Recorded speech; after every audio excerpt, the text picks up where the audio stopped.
listening to the Top Music Guitar Podcast, the show for guitar teachers to learn about the craft of teaching great guitar lessons that students love. If you're looking to start or expand your studio and make guitar teaching your full-time dream job, you've come to the right place. Each week, you'll get to hear from some of the top guitar teachers from around the globe and get their best tips and experiences so you too can build your own dream studio. I'm your host, Michael, and I've founded one of the top guitar schools in Australia, written a best-selling curriculum, and I mentor guitar teachers. I'm excited to share my expertise with you and the wisdom of all the experts we interview. Make sure to subscribe so you don't miss any future episodes. Let's get into it.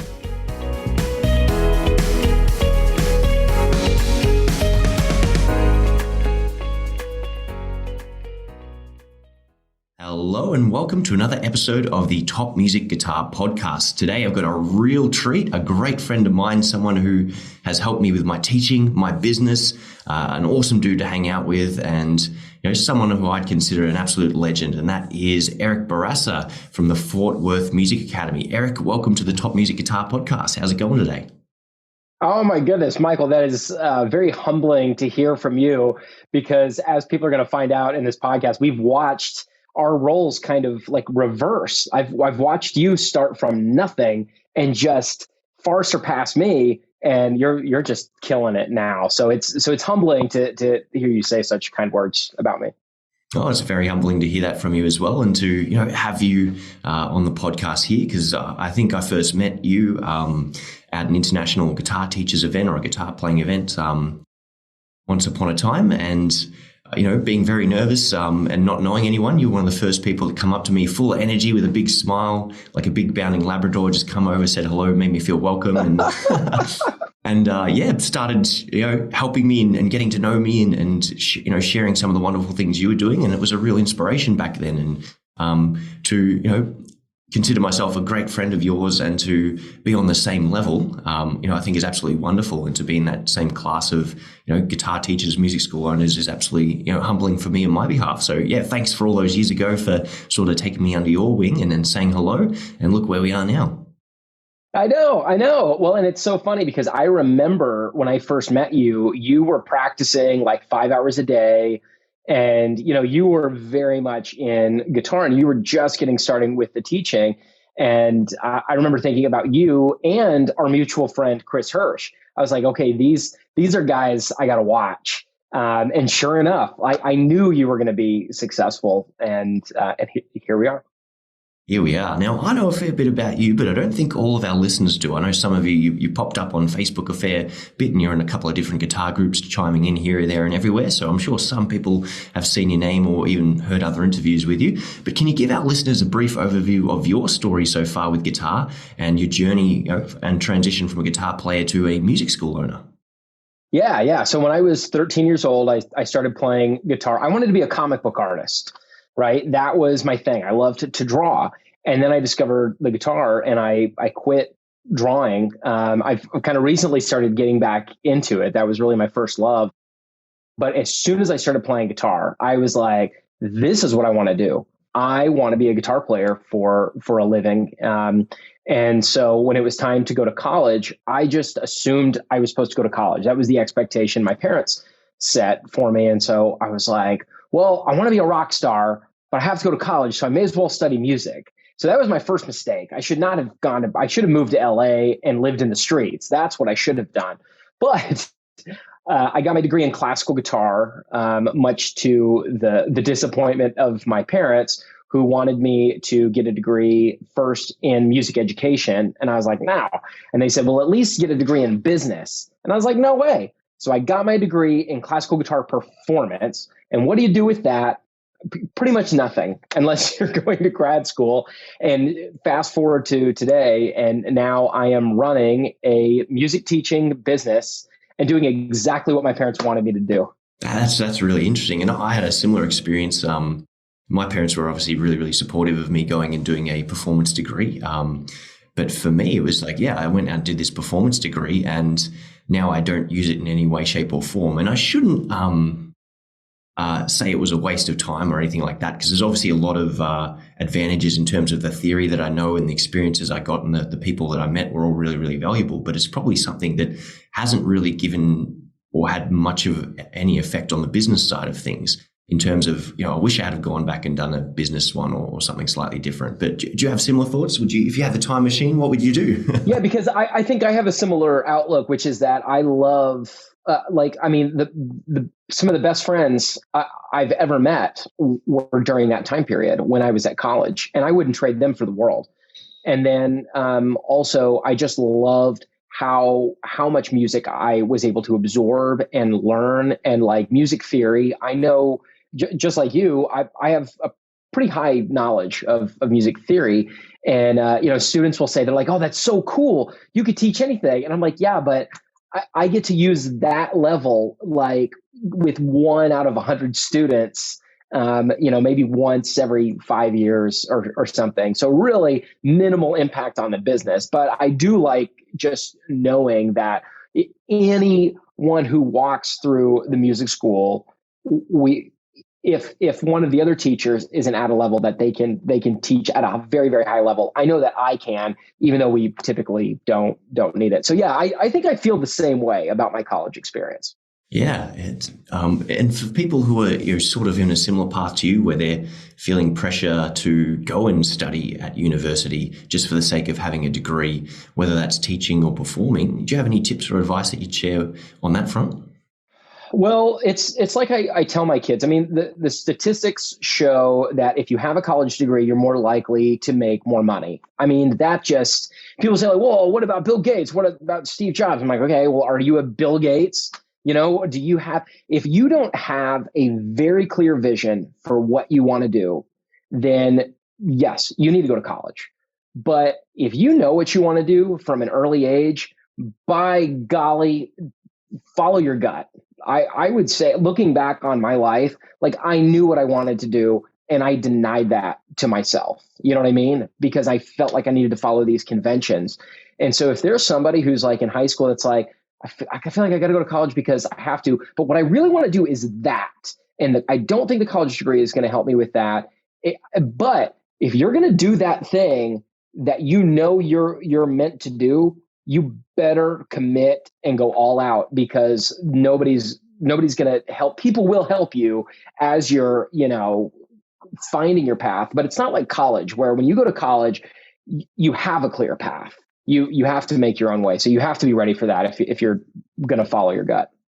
Yeah, that's it. I think you put that in such a great, I'm lost for the actual words to say here, but you just professed and exclaimed that point so clearly, is if you know what you want to do, go and take that path. And if that means dropping out of college and making your own business or pursuing a performance career, then definitely go for it. But if it is a corporate job or something that does need that college degree, university degree, then that's the path you have to take. And there's no right or wrong path. It's just about finding out the best path to get you where you need to go. And for some people, that's college. For some people, that's their business. And someone like Bill Gates or Steve Jobs, as you pointed out, like they're just going to be wasted potential in a college format. But how many people have the work ethic and vision and executional powers of those guys? So, we can't put them up on a pedestal of reasons not to go to college. You just got to find out what is the best path for you. Yeah, exactly. And like my kid, my youngest daughter, she's like, "Daddy, I want to be a professional gymnast." And so we've got her in gymnastics classes and stuff. And I'm like, look, the reality is, though, if we're serious about this, you probably need to start homeschooling so that you can devote, 5, 6, 7 hours a day to gymnastics. And my wife's like, we're not doing that. And I'm like, well, then this is not happening. And so I want to encourage my kids to follow their dreams, but they also need to know what it's going to take to achieve ththose things.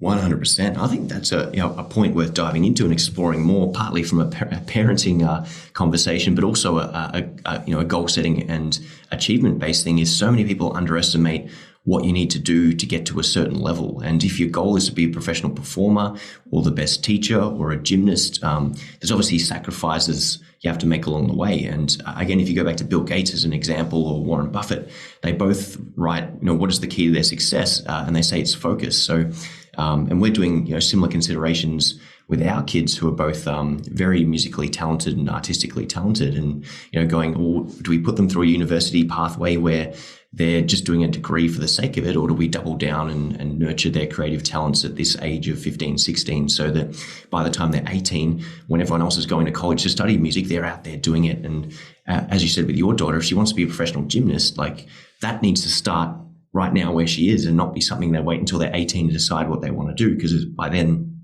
there's so many opportunities they've missed and they're already behind the 8 ball. Yep, absolutely. Yeah, for sure. Yeah. And focus, I think, is a really good point, because as I've been sort of analyzing why my business has had for several years somewhat stagnated, it was a lack of focus. I lost that sense of focus. And in fact, recently I had, so just a small tangent, when I wanted to become one thing that made me a much better guitar player was when I became a guitar teacher, right? And I'm sure you have a similar experience with that. And so when you first met me, I was significantly overweight. And so I had kind of the same logic. I thought, okay, if I want to get in shape, I should become a personal trainer, because what would motivate me more? And so that's what I did. I became a personal trainer, and we had a business mentor at the time who, one of the great things he imparted to me, and I didn't listen to him, was he said, "Don't do this. It's going to distract you from what you need to do." So in hindsight, I'm glad that I did it, because it did motivate me to get in shape and get my eating under control and working out, and I got healthy again.